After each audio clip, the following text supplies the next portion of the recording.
Hey everybody, welcome back to Actual Investing. Today I have two viewer-requested stocks to analyze that are somewhat competitors of each other, and those are FICO, ticker FICO, and Upstart, ticker UPST. So what I'll do is give a broad overview of these two companies, what they do, how they make their money, and I'm going to compare and contrast them a little bit. So right off the bat, both of these companies are involved in the lending business. Specifically, what they do is they help banks make lending decisions.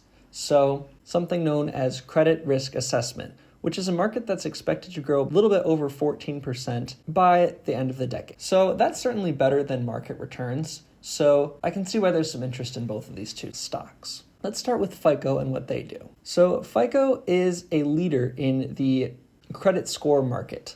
And what's interesting is that FICO actually stands on the shoulders of others when they make their FICO credit scorecard that's used to make loan approval decisions. So they use the three major U.S. credit bureaus, which are Equifax, Experian, and TransUnion, and they aggregate the data into what they call a FICO scorecard. So this is the FICO scorecard, and it's made up of 5 different factors, each with various weights that you can see here. So 35% of your FICO score, if you're someone in the US who, is subjected to this, is based on payment history. So this is, have you made your payments on time for a long period of time? 30% is on amounts owed. So are you constantly maxing out your credit card? If so, that's bad. Are you constantly using just a little bit of your credit card? That's great. 15% is your length of credit history. So have you had credit for 10 years or 15 years, or have you just had credit for 3 years?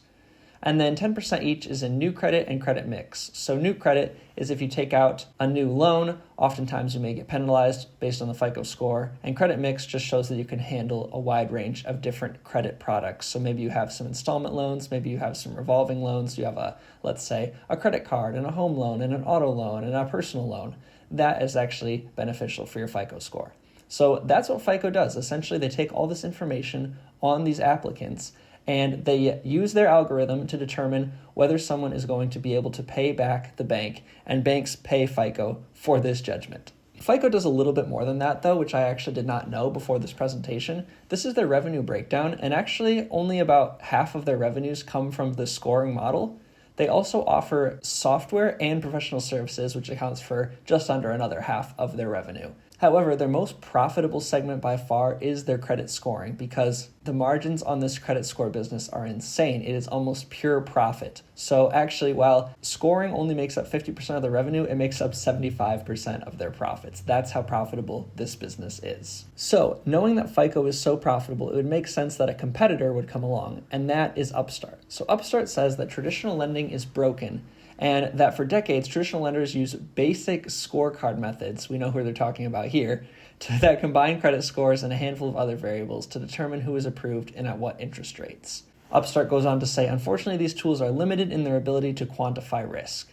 How do we know? 4 in 5 Americans have never defaulted on a loan, yet less than half have access to traditional prime credit. So Upstart is saying that there is about 30% of Americans who are treated unfairly in the traditional lending process. So Upstart uses AI in order to make lending decisions. So their AI lending platform, supposedly, according to them, enables a superior loan product with improved economics. So they're saying it's a win for consumers because they're more likely to be approved, and they're saying it's a win for banks because they're able to more accurately identify who's going to default. And we can see this slide here on Upstart's investor presentation, which shows their track record of default rates. So Upstart uses a letter grade system similar to a report card in school, whereas FICO uses a typical score in the hundreds. So what Upstart is saying here in this matrix is that they have a lower risk of default. So with an Upstart A+ rank, applicants only default 1.7% of the time. But with a FICO 700 or above score,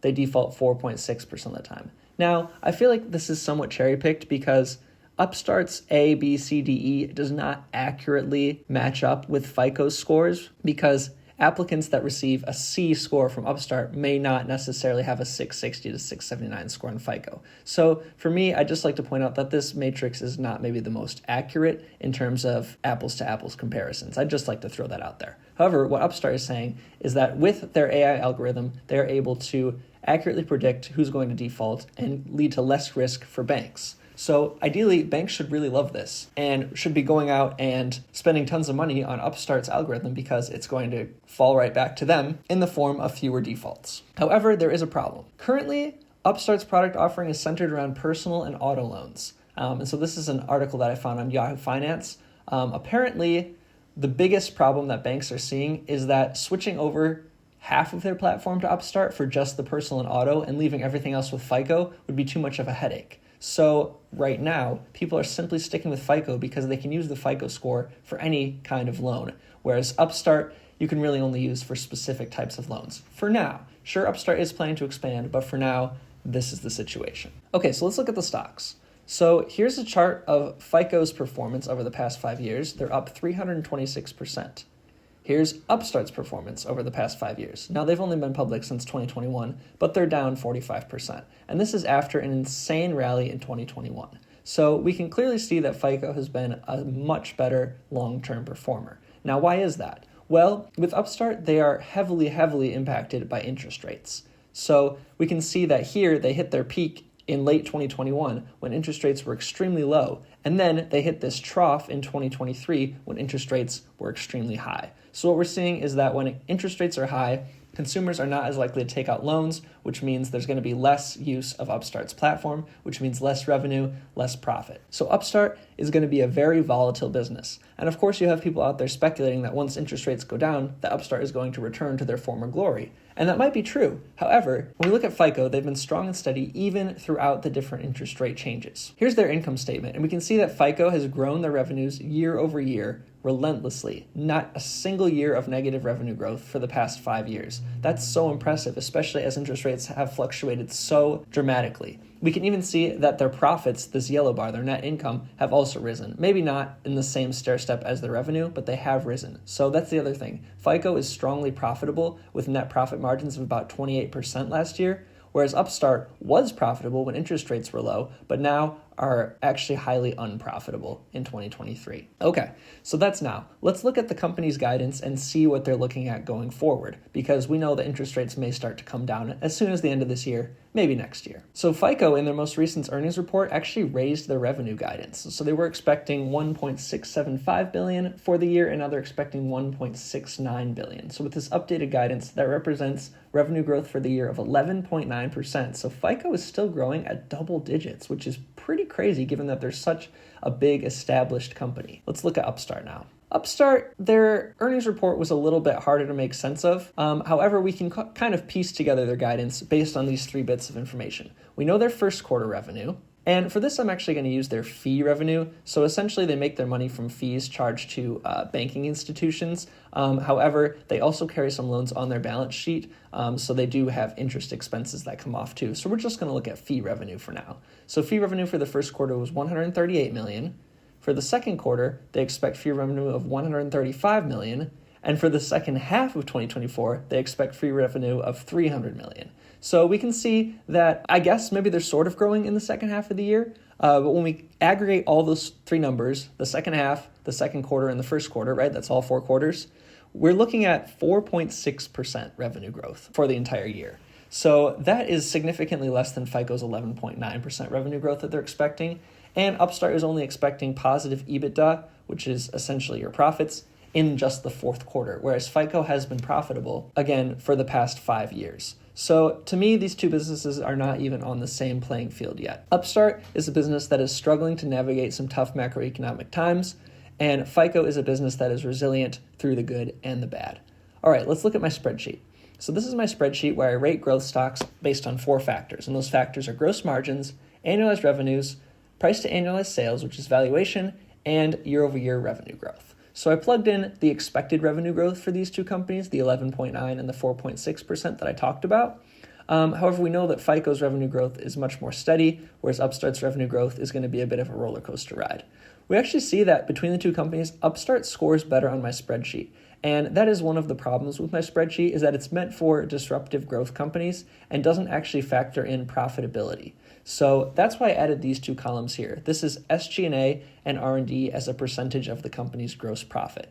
We can see here that FICO, on their SG&A, which is selling, general, and administrative, and their R&D, which is research and development, combined are only spending 46% of their gross profit.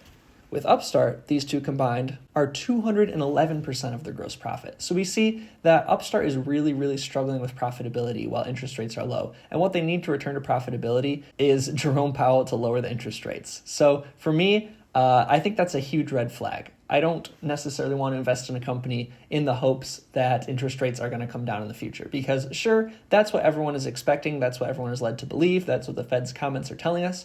However, I would like to invest in a business that is going to be resilient through good times and bad, not a business that's going to take me on a roller coaster ride and may or may not survive. That's the other thing. If we look at Upstart's balance sheet, they are looking at a significant portion of debt on their balance sheet. So they have $300 million in cash and $1.3 billion of debt on their balance sheet. So if things continue to get worse, they may quickly become underwater on their balance sheet. But hey, FICO's not much better. Let's look at FICO's balance sheet here. They already are underwater on their balance sheet. However, the difference is that FICO's profitable. So I've said this before, but I like to invest in companies that have a positive equity or a positive book value, which means their assets are greater than their liabilities. However, I will make an exception for a company that is strongly profitable. I talked about this with MSCI. I talked about this with Starbucks. So for a company like FICO, they are strongly profitable, so I do believe that they're going to be able to pay off their debts when they come due. Upstart, however, is not strongly profitable, so even though their balance sheet does look a little bit better, I'd be worried about it eroding in the future. So I think it goes without saying, but between these two companies, I much prefer FICO over Upstart. Upstart is not a company that I would invest in, at least not anytime in the near future. I would need to see them establish a very strong track record of profitability before I would even start to take a look at this company. That's just my investment style. I like to stay away from risk as much as possible while still getting growth. However, FICO, I'm also not inclined to invest in right now.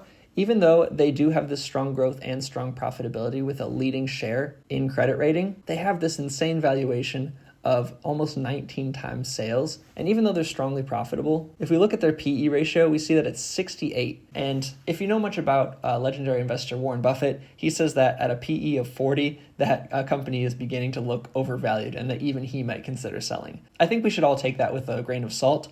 However, a PE ratio of 68 coupled with a price to sales of 19 is quite a high valuation. So even though this is a wonderful company, this is definitely not a wonderful price for FICO, and I'm happy sitting on the sidelines and watching FICO and hoping that they might crash so that I can maybe get in someday. All right, well, that's my analysis of FICO and Upstart. Just to summarize, FICO would maybe be a buy at a lower price. Upstart, I'm not touching. And again, these two stocks were recommended to me by viewers, so if you have a stock that you'd like me to cover, please leave it in the comments below. And if you liked this kind of content, please hit the like button. Please subscribe to my channel for more stock reviews in the future. And thank you guys so much for watching the video. I hope you all have an awesome day.